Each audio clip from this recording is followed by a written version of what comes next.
We have good guys on our team, and we love them, and we're for them. And maybe outside of their mothers, their biggest fans are their coaches, but we're also their harshest critics. And they have to understand that they are going to be harshly critiqued. This is A New Angle, and I'm your host, Justin Angle, marketing professor at the University of Montana.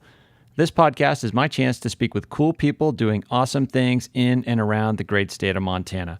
We are proudly underwritten by First Security Bank and Blackfoot Communications. Okay, folks, welcome back, and thanks for tuning in today. It's spring game week here at the University of Montana, so I'm excited to bring you my conversation with head football coach Bobby Hauck.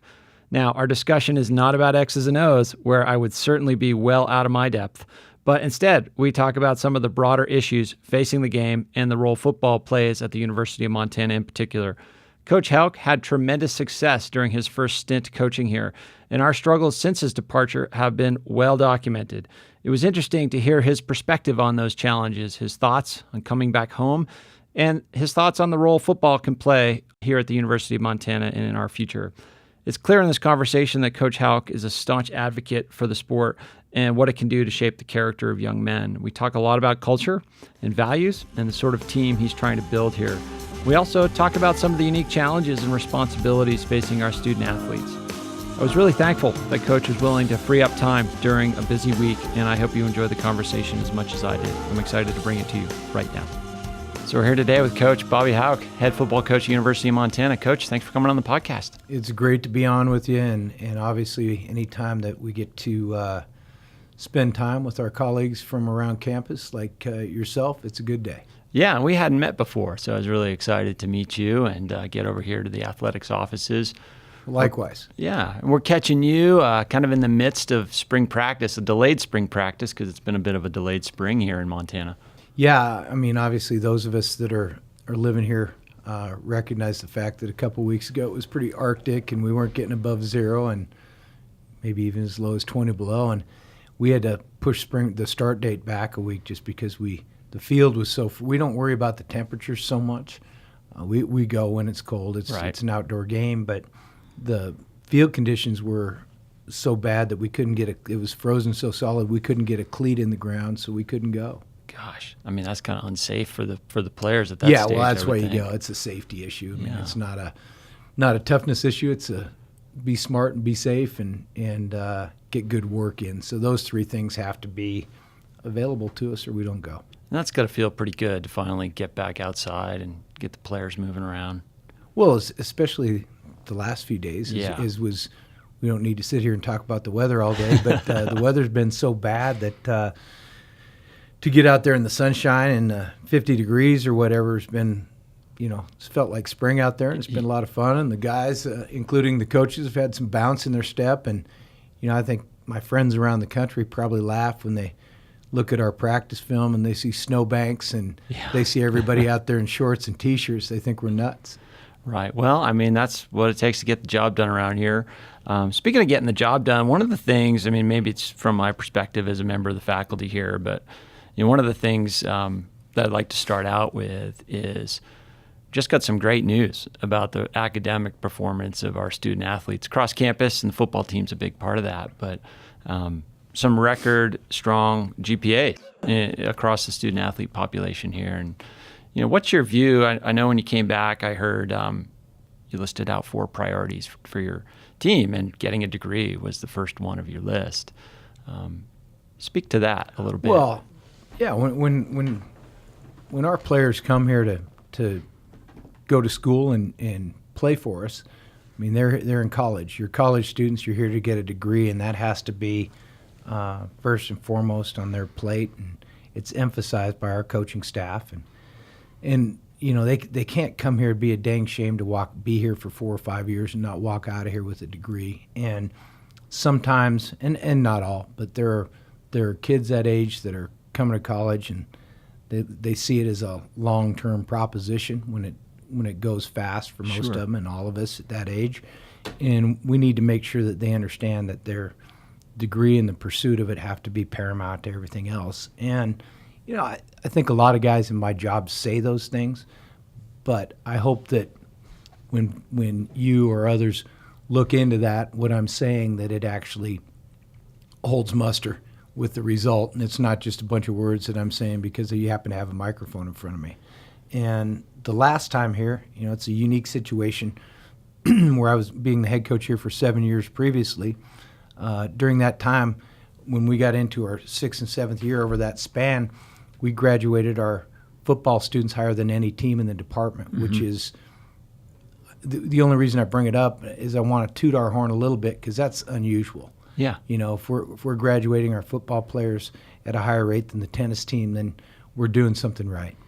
And this time around, the last 2 semesters, our team GPA has been the highest in the history of the program in consecutive semesters. And I'm proud of our guys for embracing that. I'm proud of our coaches and our support staff for helping us get that done.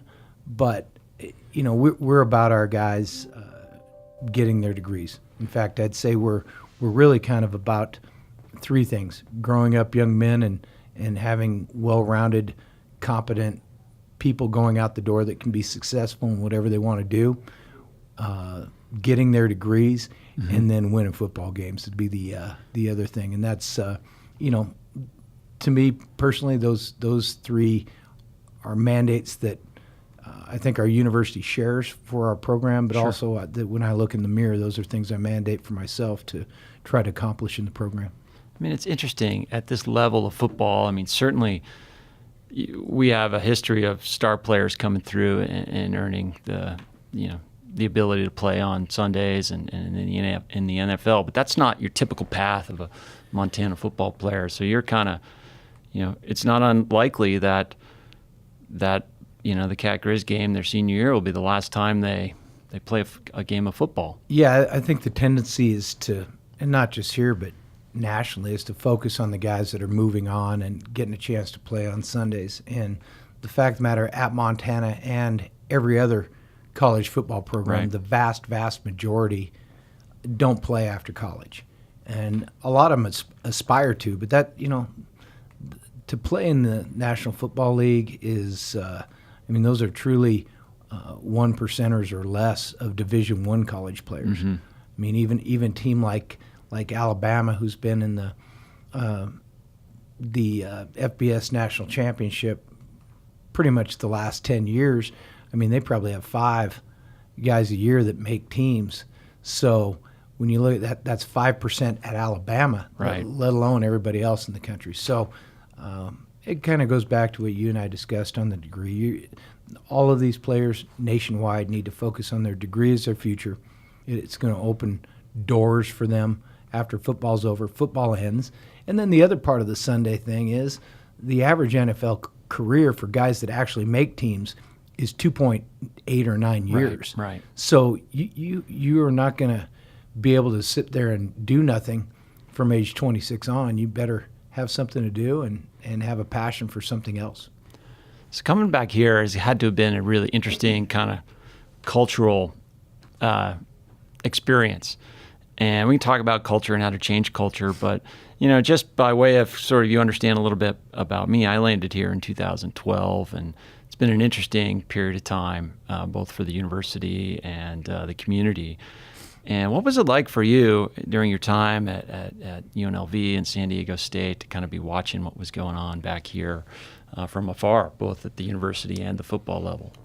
Yeah, to be the head football coach here is, for me, for Bobby Hauck to be the head football coach here is somewhat of a unique situation. Yeah.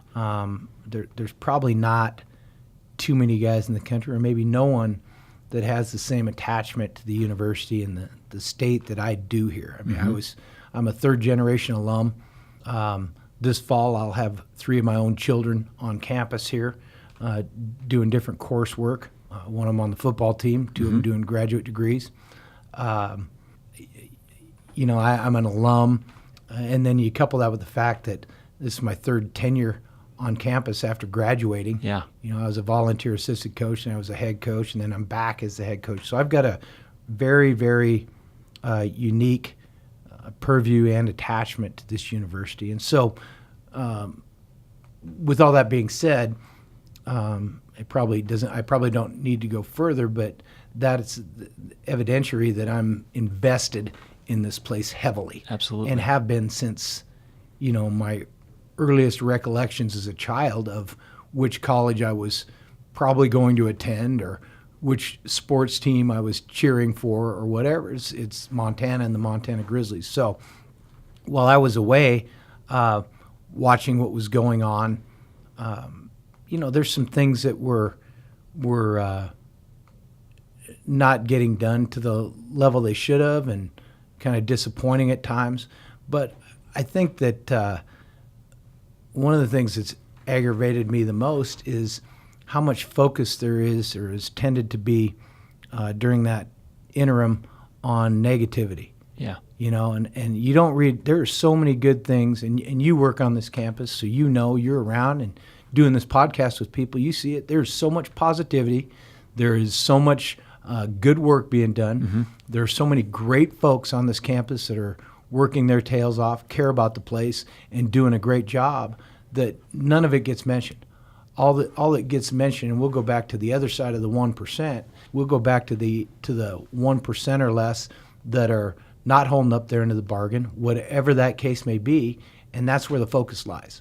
And and then for the city of Missoula and the University of Montana to be singled out by a widely discredited author in a book. I mean, I don't know why there's so much. I can't understand why there's so much focus on that. I mean, to me, that's abject nonsense that so much time and emotion has been wasted on that particular work. We have a good place. People are doing their job, and for me to be back here and be a part of that and be working for the guy in charge of Main Hall, Seth Bodner, who's got a great vision for this place and is highly energetic, great for the students, great for the campus, great for the community. The guy's a born leader, and I'm glad to be following along and working with him. Yeah, how's that experience gone? I mean, you coming back, having this deep personal history and experience with the institution, and partnering with another leader like Seth, who's new to this place but has a lot of energy about how to turn the place around and visions for leadership. Well, the first thing is being 10 years older than a university president's a little bit startling for me. I don't view myself as an old guy, but being what our president doesn't know, he figures out in a hurry. Yeah. And for him to, being that he served in the armed forces, parachute in here and, just land in Main Hall and then start shaping things up. I really admire him for how fast he figures out and reads the tea leaves and figures out what needs to be done. I also really admire him for how he goes about his business. The human nature, I think for a lot of people who are unprepared to lead, that get jobs of that nature, that are leadership positions, I think that the first thing they tend to do is they tend to be unsure of how things are, so they come in with a swather and cut everything down and then just clean slate it. Sure. He does not do that. He comes in and analyzes, then makes decisions. And I mean, in one guy's opinion, that's the way you should do things. It's the proper way. It's the right way. It's best for people. And I'm just a big fan of our boss. And so you were facing probably some similar dynamics when you came back last year. How to address team culture, getting the culture to be the type of culture you wanted. You talk about that process and challenge and how you approached it. Yeah, and I think as you get older, you understand that there are a lot of ways to skin a cat. And for me, in terms of the Grizzly football team, there's a Montana way and there's other ways. And we're going to do things the Montana way. Now, part of your question is the culture and how you instill that. And a lot of that, what the culture is kind of what I, as the head coach, deem it to be. Yeah, what is that Montana way that you describe? And to me, our way is this, and the culture of our program is going to be this. If we can instill toughness, work ethic, discipline, and character in the players on our team, we'll have a good football team. So that's the foundation for the culture of our football team is mental and physical toughness, attention to detail, thus discipline, character, and work ethic. And former players that have played for us, that have gone on to great things, and whatever it is, in business, educators, lawyers, doctors, doesn't matter, the military, all the different things, law enforcement, all the different things that our former players have done. Some of them back on the family ranch, but to a man, when they communicate, they say, I am better for having been a part of that culture, playing on that football team, and was better prepared for that next endeavor than the guy next to me that didn't do it. So to me, that it's evidentiary that we're doing some things right, just because of the success of the people going out the door. And ultimately, like I spoke to the 3 mandates I kind of envision that we have, that's an important one. And one of the more rewarding, as I talk about being an old guy, one of the more rewarding things about getting out and being around is seeing our former players and the success they're having as men, as fathers, as community members, as well as in their jobs. And so what are some of the markers you use to sort of assess if, hey, the toughness and the character and the work ethic are there things you look for in practice or, with the academics or in meetings that tell you that, hey, we're on the right path? Well, certainly in the academic side, we've got requirements in terms of the weekly approach to their academics and the time that needs to be spent.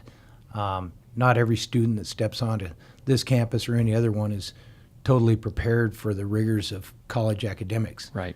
Sometimes it's the best students in high school, it came so easily to them, they don't have good study habits. Yeah. So we try to indoctrinate that from the get-go.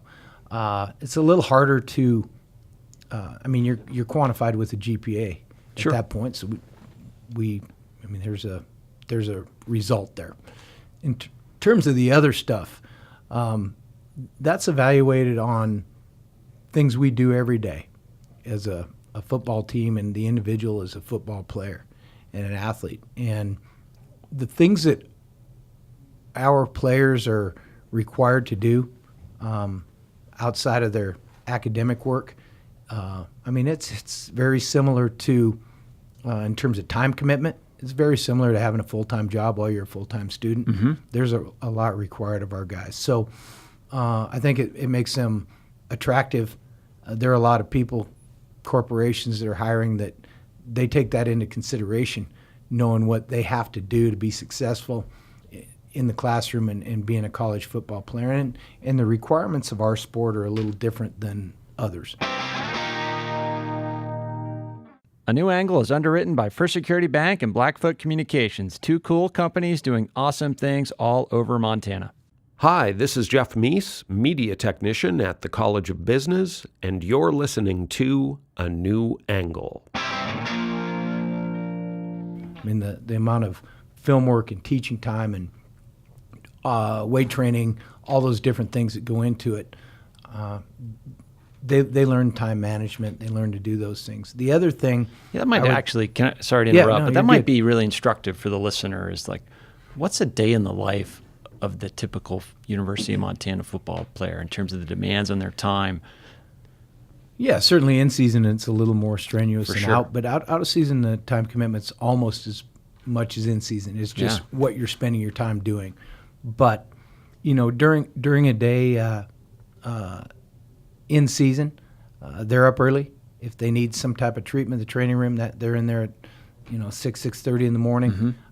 In the off season, that's when the first lifts are, 5:45. So that's our biggest group. We try to train morning guys around here. Yep. But so a day in the life during the season would be get up, get treatment, breakfast, class, study hall, lifting, meetings, practice, and then more study time if you need to get it in the evening, and then do it again. So that's a full day. Yeah, and not to mention the sleep you need to do all that. Yeah, you have to have sleep. It's probably the most important, and nutrition and sleep are the things where our guys probably let things slip the most. And we try to help them and educate them on that. But it's a full plate. We do give them Sundays off, but if you look at it, if we play a night game on the road, we fly back, we probably get home at 5 in the morning. They're probably getting a little rest on Sunday, and then they have to start their study hour week. So they're busy. But, when you ask me the question about how we develop the toughness and the culture of the program, every scenario we put our guys in it's a competitive scenario, and you're expected to compete and try to be the best. And and not to the detriment of your teammates, but when we're going against each other in any form or fashion, then we are trying to defeat the guy we're going against. And that's what makes the team better. The coaches evaluate every single thing we do. Every play and practice is filmed and evaluated and graded. Every lift is monitored and watched and evaluated. Our conditioning stuff is time tested. All of that it's a fairly scientific process. Yeah. And then it's graded, and it's either given thumbs up or thumbs down, or moderately. It's kind of like A, B, C, or D. Moderately good enough, maybe not. And our guys are evaluated on a daily basis, and you have to be both physically tough and mentally tough to deal with some of that. And for our guys understand that we love them. We really do. We have good guys on our team, and we love them, and we're for them. And maybe outside of their mothers, their biggest fans are their coaches, but we're also their harshest critics, and they have to understand that they are going to be harshly critiqued at anything we do, football or academically. And we don't mince many words when we're doing that. And then for me, in terms of developing all those different characteristics we talked about, our coaches are mandated to put them in uncomfortable situations. Okay. I don't think there's any growth by being comfortable all the time. So on a daily basis, we're put in uncomfortable, competitive scenarios. And thinking about that, like training that or instilling that toughness and that work ethic and that attention to detail, these other cultural dynamics too that are important not only on a team, but on a team that happens to be one of the most visible collections of students probably in the state. I think you can certainly say that there's second place isn't close. Yeah, I would agree. And how do you teach the students and the kids to kind of know, hey, you got to be, if you're always competing and always tough and always have that edge and that chip and those kind of markers that are signs of success on the field.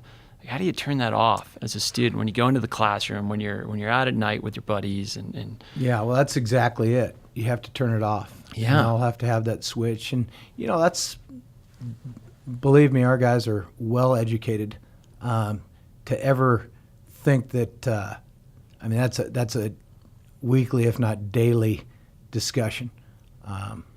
In the season, it's a little harder to spend time on those sort of things, but every Friday in the off season, so over half the year, we have some sort of seminar for our team, and a lot of it has to do with that. All the different social issues, things that people even your age, and certainly my age, didn't have to deal with when we were in college. And we spend a inordinate amount of time on that, probably out of necessity more than anything else. And our guys are well-versed, well-educated on how they should conduct themselves, how they should operate. It's a constant process because it's not the same team year in, year out. You have new faces coming in every year, new undeveloped, uneducated youngsters. And so they are well-versed on how they ought to act. And I'm talking everything from social issues to etiquette at the dinner table. Right. Our guys get education, and they're not robots though. There's a thing called the human condition and free will, and they are going to do what they're going to do. And certainly, having been 18 to 22 at one point, or 17 to 22 at one point in my life, and knowing thousands and thousands of early adults, they are not always going to make, and every parent in America would second this, they are not always going to make the right decision, and our job is to continue to educate them hold them accountable when they don't do things right, and hopefully have a better person coming out of the program. Sure. And as I mentioned, I think basically the vast, if not 100% majority of the guys that matriculate out of our program would second that. I just, I feel real strongly that they're getting a great education, both on field, in the classroom, and socially here.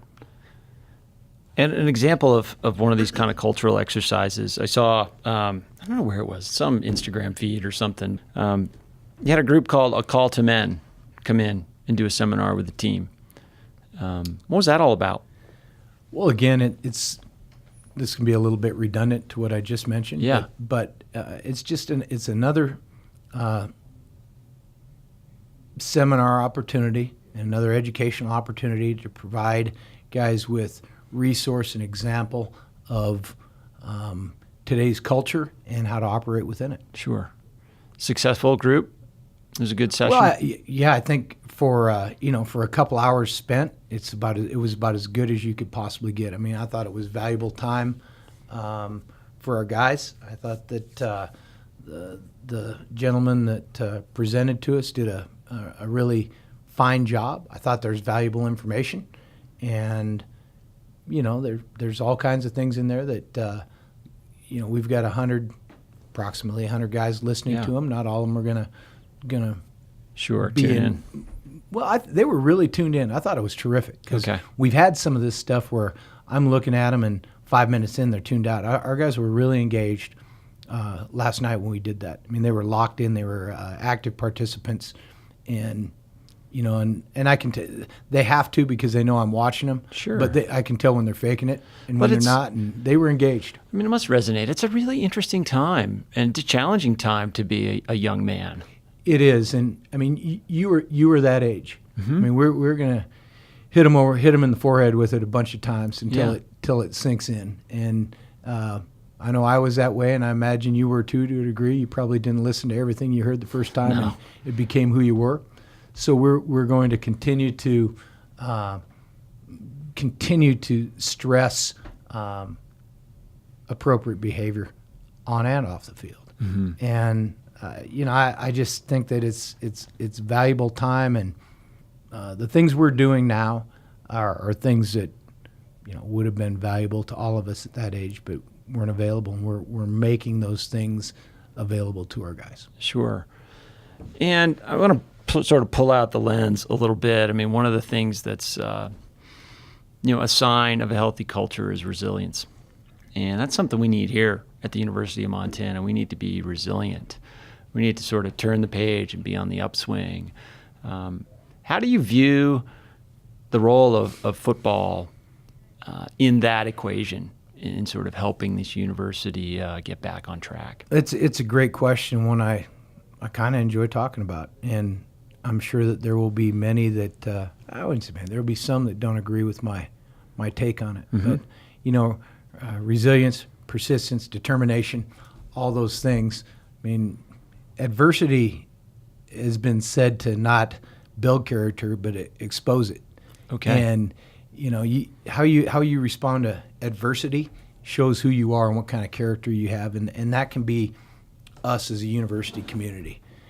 You have to have some character. When things aren't going well, who's just putting their hand in the dirt and working to make it better instead of complaining about it, And I think the tendency is to look elsewhere for someone else to do something, and everybody who's a student here, a recruiter, an employee, you put your hand down in the dirt, as we say in football, and you get to work and make it better instead of complaining about what you don't have. Focus on what you do have and get it done. And, in terms of I know every custodian's name here at the Adams Center, and I Sure. know they do a good job. I mean, and it doesn't matter who it is. All right, from my bosses, starting with Seth Bodner, who's over at the Food Zoo having lunch with our students and writing emails and everything to individual prospective students. Everybody here on campus ought to be doing that. Send 5 emails a day to a prospective students. Everybody that works on campus will pump enrollment up instead of looking to one individual, help, do your job, help out. And in terms of what football can do, we can do our job. And as you mentioned earlier, as the front porch to not just this university, but all Division I universities, you challenge. I often like to do an exercise where I challenge someone I'm speaking to quickly, name 5 great universities that don't have a football program. Exactly. So go for it. The only one I know is Boston University. Yeah, they cut theirs. Yeah, they cut theirs. All right. I mean, there's a few. I mean, MIT doesn't have one. Right. I mean, I don't know where Gonzaga fits in the level of great universities, but they got a basketball team that's their front porch, right? Right. So, but it is your first impression. Yeah. So the focal point is, to a degree, our team, and the alums that I hear from. They aren't watching some of the other things that go on campus, but they're watching our team on Saturdays, and they're watching who we recruit. And it's phenomenal how many alums I get the opportunity to hear from, of which I'm one, which is kind of unique. Yep. So I'm kind of on both sides of the fence. Right. And, I think the idea that we can have success in Grizzly football and have people see great success, great university, great atmosphere on campus, which we are a part of, can do nothing but enhance the view of the university.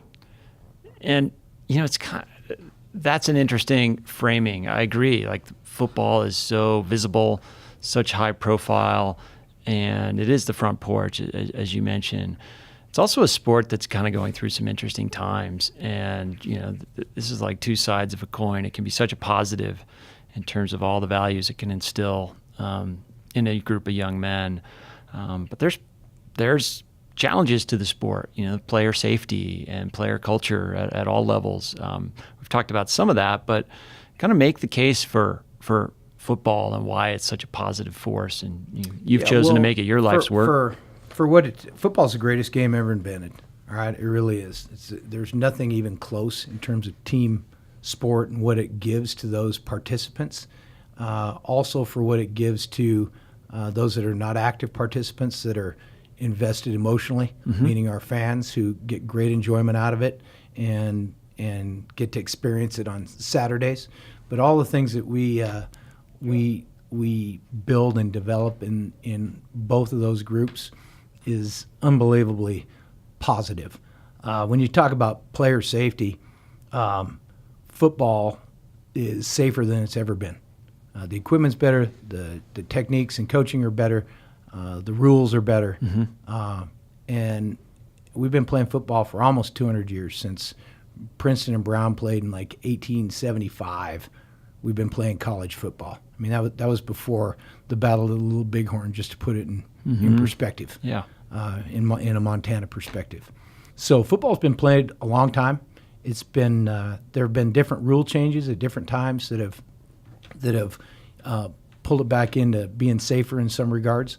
But one of the reasons why Americans love football, there's no bigger event in the world where more people watch than the Super Bowl, and I don't think second place is even close. And a good portion of our country is watching college football on Saturdays and pro football on Sundays. I mean, a large portion. So one of the reasons why Americans love football is it's combative.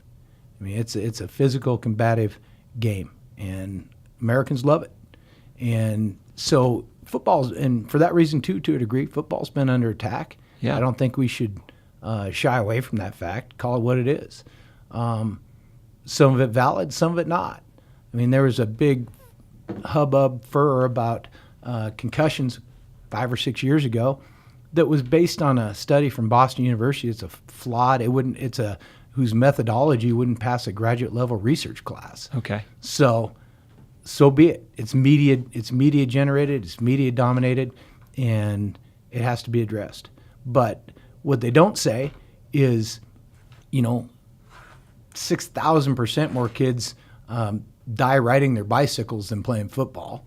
What they don't say is the incidence of concussion is higher in women's soccer, lacrosse, hockey, and diving than football, and leave out the the combat sports like boxing or MMA or all that stuff. Sure. So, football's at the top of the heap. It's the king, so it's going to take the shots. But, and that's fine, but also have correct data and knowledge of the topic before you start bagging on football as a lone entity, is what I would respond to that. Obviously, I've thought about this. Yeah, obviously. Yeah. I mean, how could you not, as being responsible for this group of young men? It's got to be very salient. Yeah, and I think, just you talk about evidence and putting your money where your mouth is. I mean, obviously I come from that family that really believes the game has value, and I think it's plenty safe, and so does my wife. I mean, our son's playing on our team. Right. And we love. I don't get to watch him much, other than on film once in a while. But my wife loves watching him play the game, as do all these mothers of these kids we're playing.